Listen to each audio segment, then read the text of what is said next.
안녕하세요. 오늘은 당신이 공유해 주신 자료, 벌써 100년도 더 전에 쓰인 거죠. 앙리 베르그송의 에세이 웃음을 좀 깊이 파고 들어보려고 합니다. 네, 안녕하세요. 이게 웃음이라는 주제 자체는 정말 일상적인데 베르구송의 접근 방식은 상당히 독특하죠. 맞아요. 우리가 왜 웃는지, 또 무엇에 웃는지에 대해서 생각보다 좀 놀라운 시각을 제시하더라고요. 그렇죠. 그냥 재미있다 수준이 아닌 거죠. 네. 그래서 이번 시간에는 단순히 베르그송 이론 요약, 이걸 넘어서서요, 그 핵심 주장 있잖아요. 살아있는 것에 더 씌워진 기계적인 것. 이게 오늘날 우리 웃음과 어떻게 연결되는지, 또 우리 자신과 사회에 대해 뭘 말해주는지, 그걸 함께 풀어보는 게 목표입니다. 좋습니다. 베르구송은 웃음을 단순 감정이 아니라 사회적 제스처라고 봤으니까요. 그 의미를 제대로 파악하는 게 중요하겠네요. 자, 그럼 베르그송과 함께 웃음 속으로 한번, 깊이 들어가 볼까요? 베르그송은 분석을 세 가지 기본적인 관찰에서 시작하죠. 네, 맞아요. 첫 번째가 희극적인 건 오직 인간적인 것에만 있다는 거. 아, 풍경이나 사물 자체는 웃기지 않다는 거군요. 그렇죠. 만약 동물이 웃기다면 그건 우리가 거기서 뭔가 인간적인 모습, 뭐 표정이라든지 행동 같은 걸 발견하기 때문이라는 거예요. 일리가 있네요. 두 번째는 뭐였죠? 이게 좀 흥미롭던데요. 아, 네. 웃음에는 보통 감정의 부재가 동반된다는 거요. 감정이 없다니요. 보통 웃으면 즐거운 감정 아닌가요? 그게 좀 역설적인데요. 베르그성은 오히려 마음이 좀 차분하고 뭐랄까 냉정할 때 웃음이 더 잘 터진다고 봤어요. 동정심이나 연민 같은 감정은 오히려 웃음을 방해한다는 거죠. 신기하네요. 예시 같은 게 있었나요? 네. 그 무도회장 비유를 들었죠? 음악 없이 춤추는 사람들을 보면 좀 우스꽝스럽잖아요. 아, 그렇죠. 뭔가 어색하고 기계적으로 보이기도 하고요. 바로 그거예요.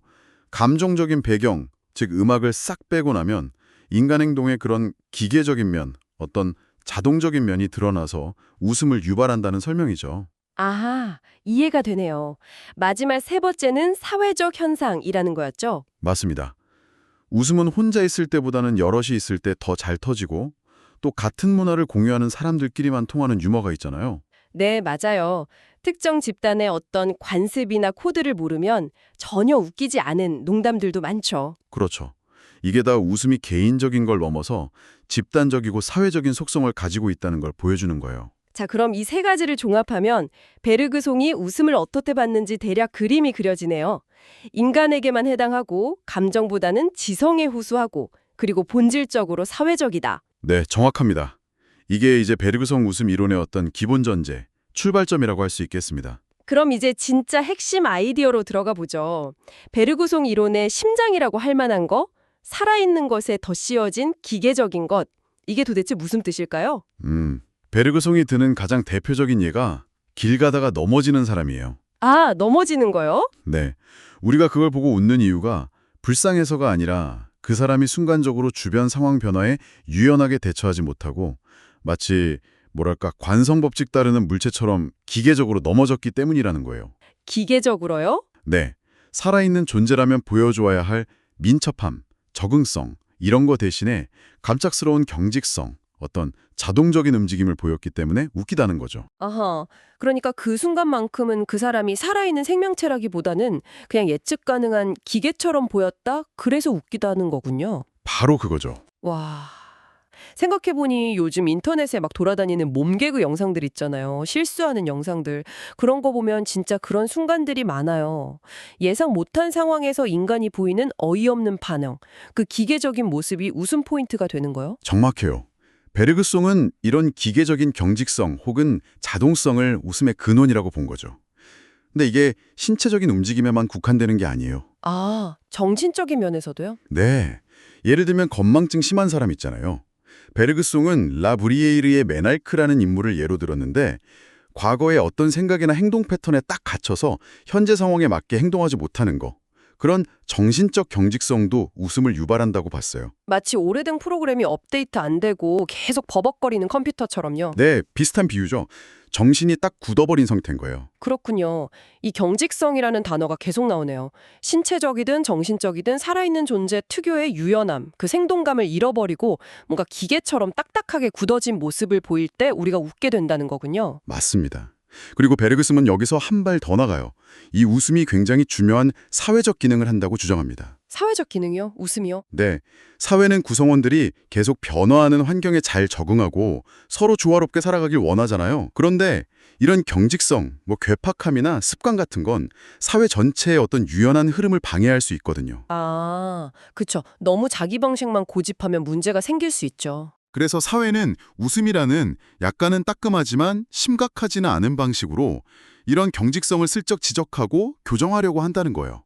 뭐랄까? 일종의 사회적인 제재, 가벼운 벌 같은 거죠. 와, 웃음이 사회적 교정 장치라.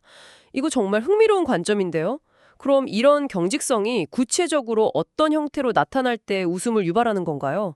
베르그송이 여러 예를 들었던 것 같은데요. 네, 맞아요. 이 기계성 경직성이라는 핵심 아이디어를 이제 여러 방향으로 확장해서 분석합니다. 첫 번째 방향은 외모나 행동에서 나타나는 기계성이에요. 외모나 행동이요? 네, 예를 들어 캐리커처가 웃긴 이유. 실제 얼굴에 어떤 미묘한 특징이나 경향이 있잖아요. 약간 찡그리는 버릇이라든가. 이걸 극단적으로 과장해서 마치 고정된 가면처럼 경직된 인상을 만들어내기 때문에 웃기다는 거죠. 아, 그래서 캐리커처가 웃긴 거군요. 그 사람의 살아있는 표정 변화 가능성을 없애고 딱 굳혀버리니까. 그렇죠. 또 반복적인 제스처나 습관적인 말투 같은 것도 마찬가지예요. 그 사람의 의지와는 상관없이 자동적으로 계속 튀어나오는 거. 그 기계적인 느낌 때문에 웃기다는 겁니다. 그럼 누군가 흉내내는 개그도 완전 같은 원리겠네요. 그 사람의 특징적인 말투나 행동, 즉 자동적인 패턴을 딱 잡아내서 보여주는 거니까요. 정확합니다. 그리고 베르고숭은 패션이나 의례 같은 것도 비슷한 맥락에서 봐요. 패션이요? 옷이 어떻게 기계적이죠? 옷은 우리 몸에 더 씌워진 일종의 인공적인 틀, 껍데기 같은 거잖아요. 네, 그렇죠. 근데 그게 너무 유행에 뒤떨어졌거나 상황이 안 맞으면 그 자체로 부자연스러운 어떤 경직성, 변장한 느낌을 주면서 웃음을 유발할 수 있다는 거죠. 아, 옛날 옷 입고 나타난 사람 보면 좀 웃길 때 있잖아요. 그런 건가 보네요. 네. 사회적인 의례나 형식도 마찬가지예요. 내용이나 본질은 싹 빠지고 텅 빈 형식만 남아서 기계적으로 반복될 때 참여자들은 마치 꼭두각시 인형처럼 보이고 그걸 보는 우리는 웃게 된다는 거죠. 예를 들면 어떤 게 있을까요? 그 예로 든 게 난파선에서 구조된 사람한테 세관원이 기계적으로 신고할 물품 있으십니까? 하고 묻는 상황이에요. 아, 진짜 상황 파악 못하고 절차만 따르는 거네요. 그렇죠. 상황의 심각성이나 인간적인 면은 전혀 고려 안 하고 그냥 정해진 규칙, 그 형식만 따르는 직업적인 자동성, 이것도 일종의 경직성이라는 거예요. 알겠습니다. 두 번째 방향은 정신적인 것보다 신체적인 것이 우위를 점하는 경우라고 하셨죠. 이건 어떤 의미인가요? 좀 더 설명해 주시겠어요? 예를 들어서 아주 엄숙하고 진지한 연설을 하는 도중에 연사가 갑자기 하고 재채기를 터뜨리는 상황을 상상해 보세요. 아, 분위기 깨시겠네요. 그렇죠. 정신적인 어떤 메시지에 집중해야 하는 중요한 순간인데 통제할 수 없는 신체적인 반응이 불쑥 튀어나와서 그 흐름을 확 깨트리잖아요. 베르그송은 이렇게 정신의 우아함이나 중요성이 우리 몸의 어떤 요구 혹은 통제 불능 때문에 방해받을 때 웃음이 터져나온다고 봤어요. 아하, 뭔가 고상해야 할 때 신체적인 게 불쑥 끼어드는 거군요. 네, 너무 꽉 끼는 옷 때문에 불편해하는 모습이라든지 아니면 되게 중요한 자리인데 사소한 신체적인 문제, 배고파서 꼬르륵 소리가 난다든지 이런 걸로 당황하는 모습 같은 게 다 여기에 해당될 수 있어요. 아, 그러네요. 저도 중요한 발표 앞두고 배에서 소리 날까 봐 엄청 걱정했던 적 있어요. 다들 그런 경험 있죠? 그리고 직업적인 인물에 대한 조롱도 이와 관련이 있어요. 직업적인 인물이요? 아까 세권원 예시처럼요? 네, 특히 몰리에르 희극에 자주 나오는 의사들 있잖아요. 환자의 실제 상태, 그 내용은 별로 신경 안 쓰고 정해진 절차나 규칙, 즉 형식만 엄청 중요하게 여기는 모습이요. 아, 네네. 그런 캐릭터들 있죠. 그 유명한 대사 있잖아요. 규칙대로 추려하다 죽는 게 규칙을 어기고 살아나는 것보다 낫다.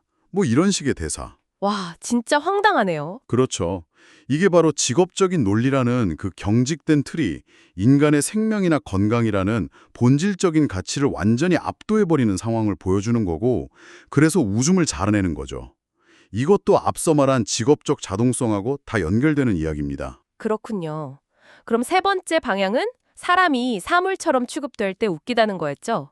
이건 좀 끔찍하게 들리기도 하는데요. 네, 좀 그럴 수 있는데 베르그송이 든 예를 보면 이해가 가실 거예요.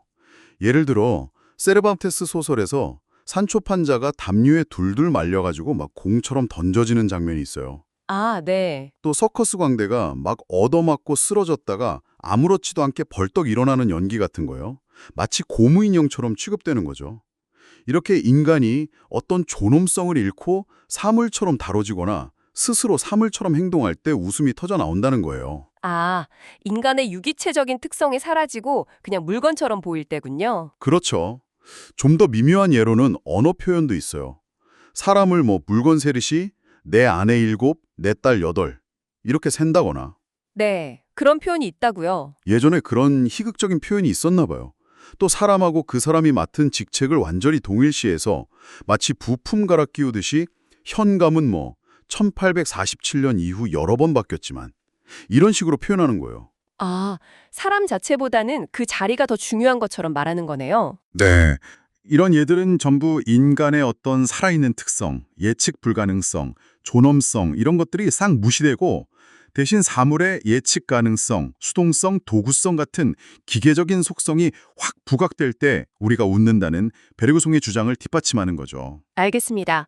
베르그송은 이런 기계성의 원리를 개별 행동뿐만 아니라 희극적인 상황 전체, 그러니까 플롯에도 적용이 있죠. 아까 놀이상자, 줄인형, 눈덩이 효과 이런 비유를 쓰셨던 것 같은데요. 네, 맞아요.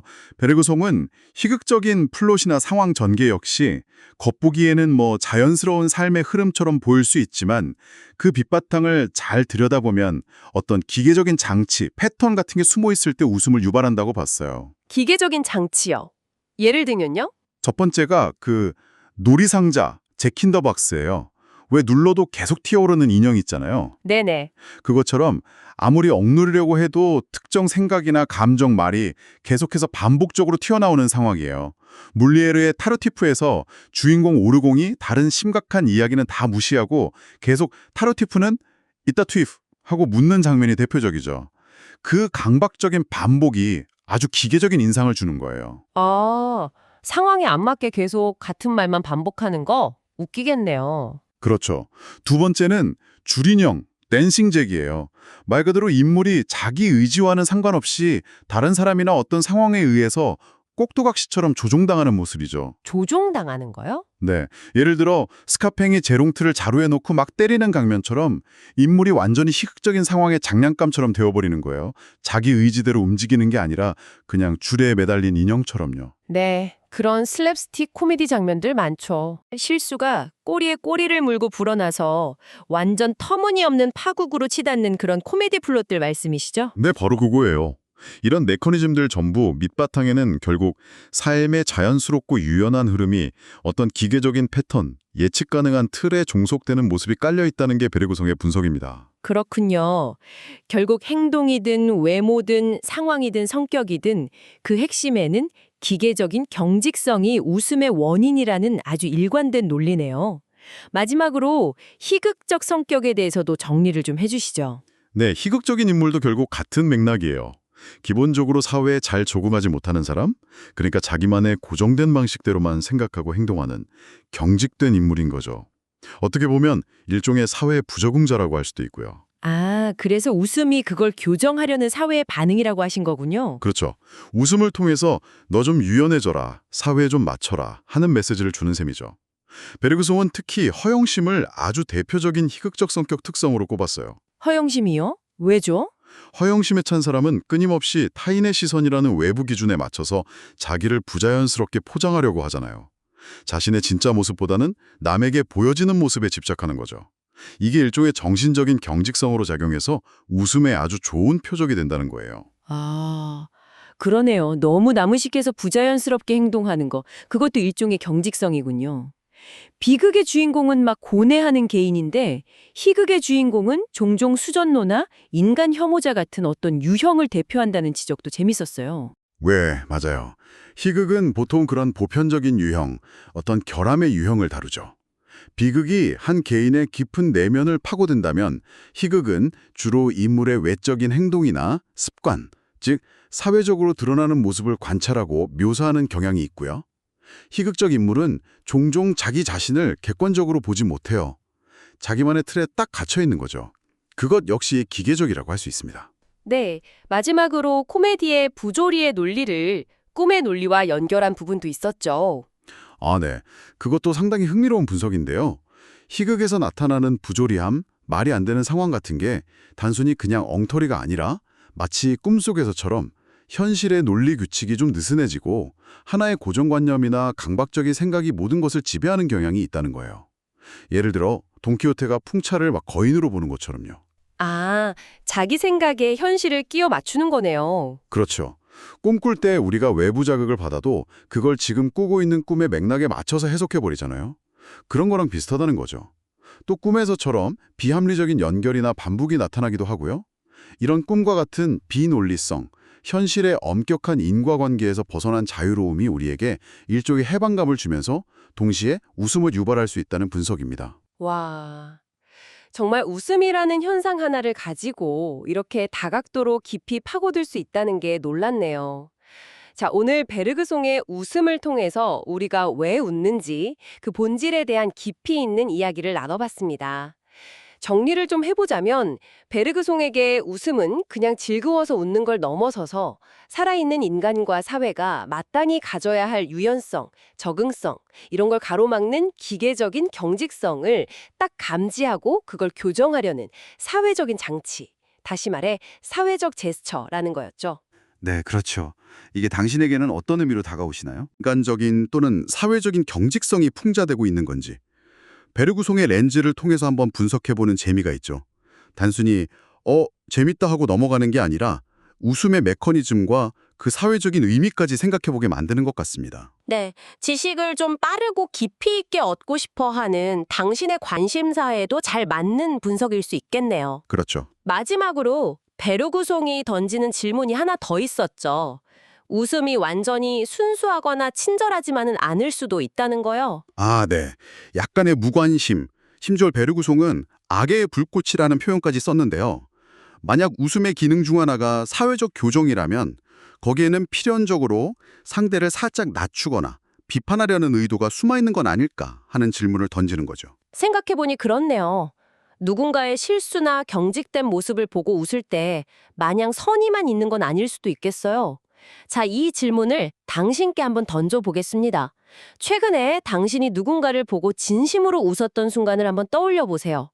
혹시 그 웃음 밑바닥에 아주 잠깐이라도 나는 저렇지 않지 하는 어떤 미묘한 우월감이나 안도감 같은 게 깔려 있지는 않았나요? 이 질문을 남겨드리면서 오늘 베르구송과 함께한 웃음 속 깊은 탐험 여기서 마무리하겠습니다. 네, 다음 시간에 또 흥미로운 주제로 찾아뵙겠습니다.